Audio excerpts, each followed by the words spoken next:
Welcome to the Tech Egg. Don't get scrambled. Enjoy the video. In this video, I will explain how to make blueberry sorbet with frozen blueberries. To begin, gather your simple ingredients.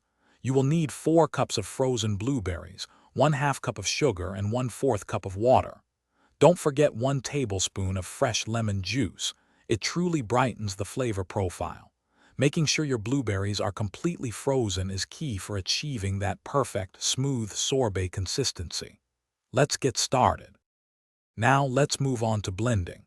Carefully combine your frozen blueberries, sugar, water, and lemon juice into a high-speed blender. Start the blending process on a low setting, then slowly increase the speed to high. This gradual approach helps the blades catch all the ingredients effectively.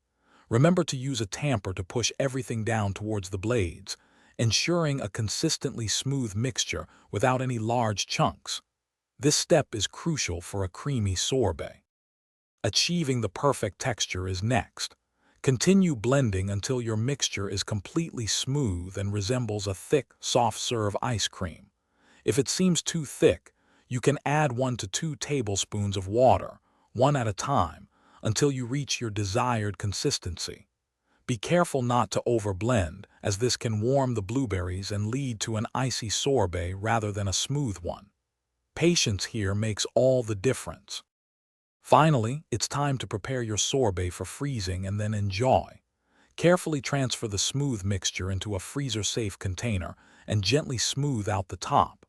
Place it in the freezer for at least 2 to 3 hours, or until it's firm enough to scoop easily. For the absolute best taste and texture, serve your homemade blueberry sorbet immediately after it has firmed up. Enjoy this refreshing treat.